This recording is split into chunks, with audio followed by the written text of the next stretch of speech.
Vâng. Bạn có bao giờ bạn tự hỏi là làm thế nào mà từ chỗ chỉ nghe được những cái tiếng âm thanh, những tiếng rè rè từ những năm 1980 mà cho đến năm nay, năm 2026 thì con người chúng ta có thể là livestream ở chế độ 4K mà không hề có độ trễ. Thì đó là sự phát triển của công nghệ truyền thông từ 4G cho đến 6G. Mỗi cái thế hệ G ấy thì nó generation ấy, thì nó không chỉ là nâng cấp về tốc độ mà nó còn thay đổi cái cách mà con người chúng ta tương tác với thế giới. Vâng, đầu tiên thì chúng ta nói về 1G.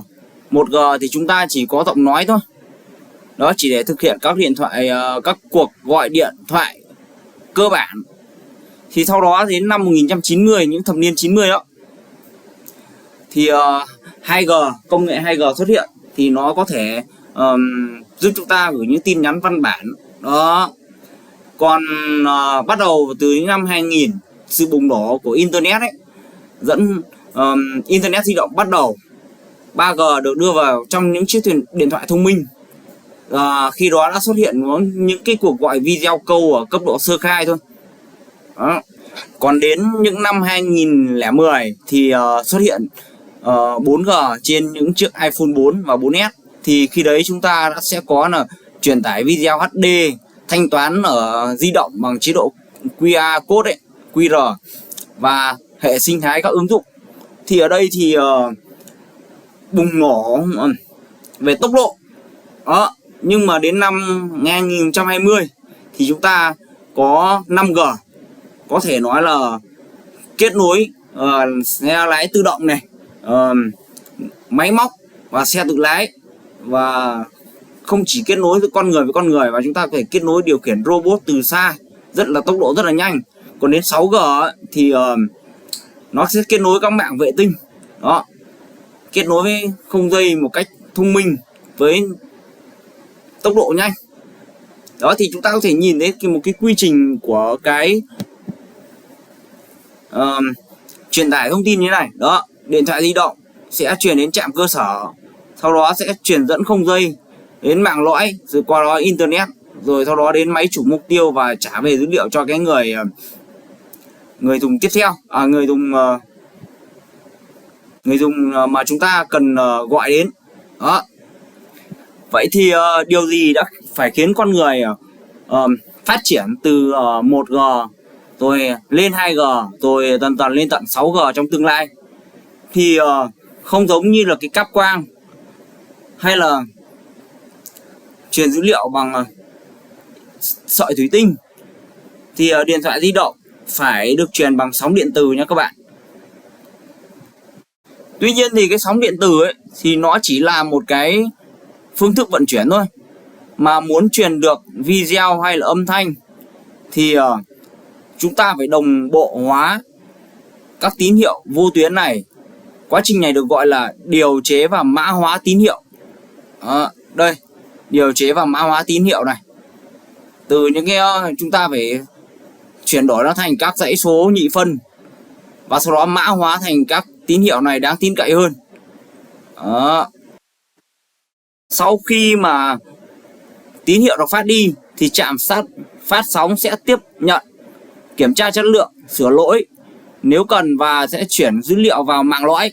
Đây được xem như là bộ não của toàn bộ cái hệ thống và chịu trách nhiệm xác thực người dùng để lựa chọn tuyến đường truyền và quản lý hàng triệu người dùng cùng kết nối. Cuối cùng thì dữ liệu được gửi đến máy chủ mục tiêu này trên Internet, và trước khi là quay trở lại dữ liệu của người nhận trên điện thoại của người nhận này. Chính vì vậy mà hành trình từ 1G đến 6G cũng chính là hành trình con người không ngừng tối ưu cái cách truyền tải thông tin của mình. 1G ấy, nó chỉ là những cái con đường mòn thôi, những cái con đường mà bạn chỉ có thể gặp trực tiếp nói chuyện thôi.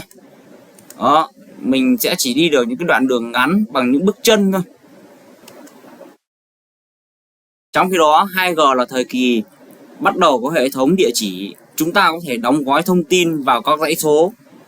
Lúc này tin nhắn đã ra đời Đó là lần đầu tiên con người có thể gửi thông tin đi mà không cần thay đổi phương thức nghe máy ngay lập tức. Tuy nhiên, khi Internet di động xuất hiện, con đường mòn được nâng cấp thành cao tốc.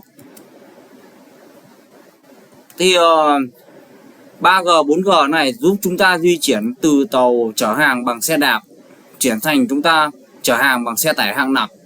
Lúc này, kỹ thuật điều chế đóng vai trò đóng gói hàng hóa thay vì truyền tín hiệu thô. Chúng ta nén chúng vào thành sóng điện từ một cách cực kỳ khéo léo. Nhờ đó, app thanh toán video HD mới có thể len lỏi vào từng chiếc smartphone của chúng ta. Nhưng mà con người chúng ta không dừng lại. Con người muốn biến thành phố này phải là thành phố thông minh. Vì vậy, sự xuất hiện của 5G nó là sự xuất hiện của một cái chặng trung chuyển. Nếu 4G bắt bạn phải gửi dữ liệu lên tận thủ đô hay đổi máy chủ trung tâm, thì 5G đặt các kho hàng ở ngay nhà bạn luôn, và kết quả gần như độ trễ bằng không. Từ đó xuất hiện các công nghệ xe tự lái rất là hiện đại, điều khiển robot từ xa đó, và phẫu thuật từ xa, thực tế ảo và các nhà máy thông minh đó.